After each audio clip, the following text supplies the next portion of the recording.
Harka fuuni akkam jirtu maatiiwwan kiyya kabajamoo nagaa keessanii an nagaa qaba alhamdulillah bakka jirtanitti nageenya rabbii isin bira haa gahu. Kanatti aansuudhaan waan tokko isin rakkisuu barbaada. Innis maalidha? Namni viidiyoon kun si bira gahee guutumaan guututti viidiyoo kana dhageeffattee waan viidiyoon kun ergaan viidiyoon kun irraa qabu tokko akka galma geessitu barbaada. Innis maalidha?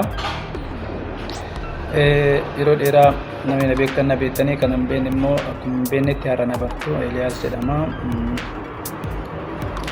Dhalataa Oromiyaati. Itoophiyaa keessa jiraadha. Yeroo kanatti haa ta'u garuu maalidha wanni ergaa an qabu ilmi namaa akka nama tokkootitti jireenya isaa ni jiraata. Jireenya keessatti ammoo bu'aa bayii baay'ee chaalenjii garaagaraa dhamdhamaa dabarsa. Isa kana keessatti ammoo maal barbaachisaa namni obsa qabaachuu qaba. Waa isa mudatu maraafuu obsa qabaachuu qaba. Obsa yoo hin qabaanne eessallee namni gahu hin jiru. Waanuma dalagatu kamirrattuu bu'aa tokko argatu jechuudha.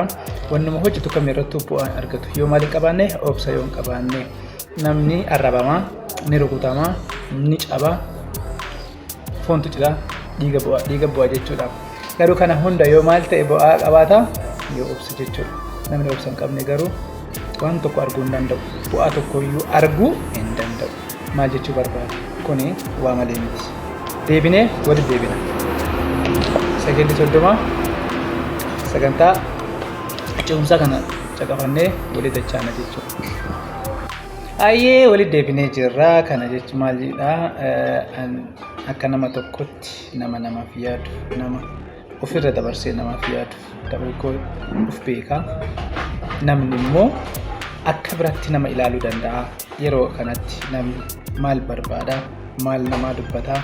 Duuba namaatti afoo namaa odoo hin taane duuba namaa qofaarraa dubbata ilmi namaa. Isa kana jechuun waan ani ta'e wanna ani qabu odoo hin taane gaaddidduu koo arganii yookaan faana miila kootii qofa irra dhaabbatanii waa'ee koo kitaaba tokko galmeessuu yookaan barreessuu danda'u jechuudha. Garuu dhugaan hoo maalidha? Dhugaan abbatu beeka, rabbii fi abbatu beeka. Waan malee miti. Waanuma ofii qabanis garaa ofiitis icciitii ofiitis kana jedhanii dubbachuunis waan nama rakkisu baay'eetu jira. Waan dubbachuu hin qabneefis baay'eetu jira. Maalidha? Garuu akka ilma namaatti yaaduun murteessaadha. Baay'ee barbaachisaadha. Namni kamuu akka ilma namaatti yoo hin yaadne ta'e, akka namatti hin yaadne yoo ta'e, akka bineensi akka ilma namaa caalaa yaadaa jira jedhee yaada. Yeroo kanatti namni akkamitti yaadaa jira? Yeroo itti wal miidhan waanuma namaa hamaa qofa kallattii itti namni ittiin hin jijjiiramne hin fooyyofne irratti yoo hojjetamu taate, akkaataa itti namni hin jijjiiramne qofa irratti yoo dubbatamu taate, karatti nama karaa jiru karatti deebisuudhaaf karaa cabsanii deebisuudhaaf yoo dalagamu ta'e maal jedhu? Baay'ee nama dabba, baay'ee nama cinqa, baay'ee miira nama cabsa, dhugaa hamilee nama cabsa.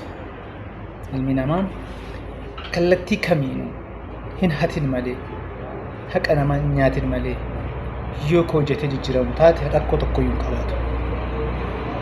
Hamma nama hin tuqinitti, hamma nama hin miidhinitti ofii isaa qofaadhaaf jireenya kan nama jiraatu ati maaf jiraatta jedhaadhu yookiin nama cabsuudhaaf yaalamu yoo argu baay'ee na dabara. Ana kanarratti yaalii hin gaggeeffamne hin jiru jechuudha. Akkuma maatiitti, akkuma ollaatti, akkuma biyyattitu waa baay'ee argee jira. Maalidha? Namni waan baay'eedhaaf obsee waan baay'eedhaaf cal'isa. Namni kabaja namaatti tokkoffaa kabaja namaatu caala. Kabaja namaaf namni hin qabne waa hunda dhaba.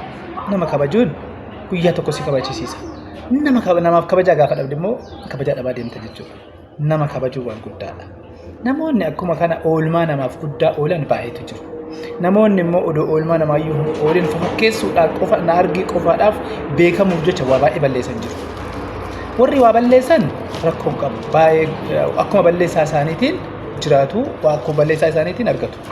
Garuu namoonni oolmaa namaaf oolan, namoonni nama fayyadan, namoonni bu'aa ofii caalchanii namaaf yaadan akkuma san rabbirraa miti, namarraa miti, rabbirraa gatii guddaa argatu.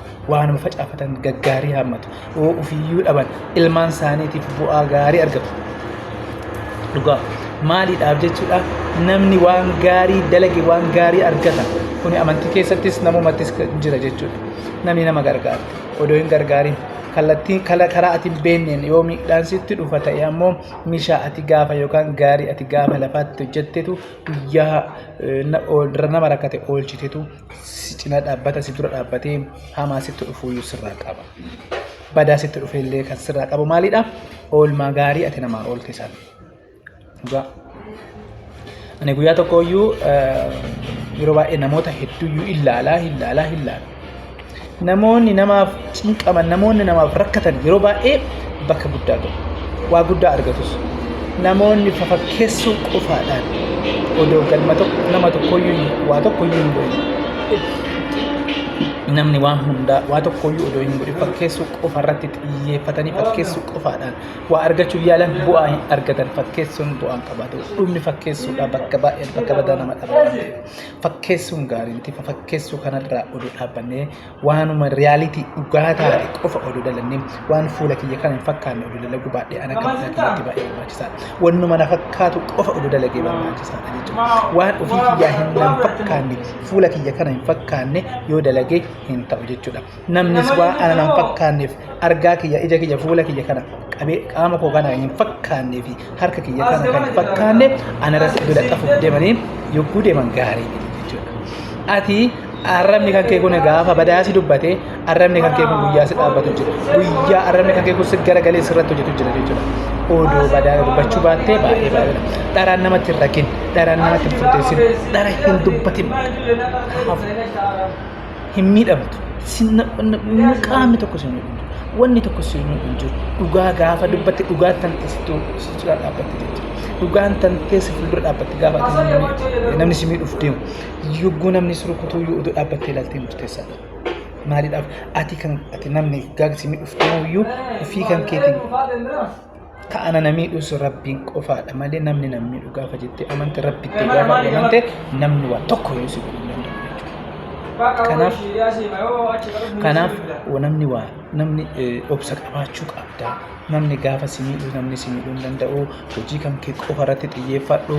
Nama gargaaru irratti warra si qabne qarshii 10 yoo qabaatte tokko keessaa namaa kenni, 20 qabaattu 2 keessaa namaa kenni, 100 qabaattu 10 keessaa namaa kenni, 1000 qabaattu 100 keessaa namaa kenni, 100 qabaattu 10 keessaa namaa kenni. Nama akkasii ta'uudhaaf warroota sii gadi jiran ka ollaa keessatti nyaata hin qabne waan nyaatan hin qabne yoo gargaaru bakka rakkoo qabu. Malee anuma qofatu dureema anuma qofatu galma wiiga anuma qofatu mudhadhee nama namaa ol ta'ee mudhadhaa ka ollaa kootii gadi qabee irra jedhee miila kootii gaditti jilba kootii gaditti bulcha jettee akkana argan barbaada jettee yaade. Brother homaan ta'u maallaqnis ni darba wanti hunduu ni darba wanti hin dabarre namummaan hin dabartu. Torba horanii torba deegan jette Arsiin. Torba horanii torba deegan jedhama. Warri kaleessa qaban har'a hin qaban. Warri kaleessa dhabaa turan har'a tujaara qabaataadha jechuudha. Akkuma sana akkuma mammaa ka Arsisanii torba horanii torba deeganii sanii namni kamuyyuu waan fedhe qabaata. Waan fedhe dhaba. Waan fedhe hunda argatu. Waan fedhe hunda hin qabaatu. Addunyaan tun hin guutamtu waan taatuuf jechuudha. Kanaaf har'a argatu addunyaa baarra dhumattuuf boruu nama miidhin har'a nama miidhin dunyaadha argattas ni dhabdas rakkoon qabu. Kanaaf jecha maallaqaaf jettee hamaa keessan galin harka kan kee kanallee xureessin dhalan waan hin taanellee dhala keetiif dabarsitee hin kennin maallaqaaf jettee aadaa hin taane of keessatti dhalchin.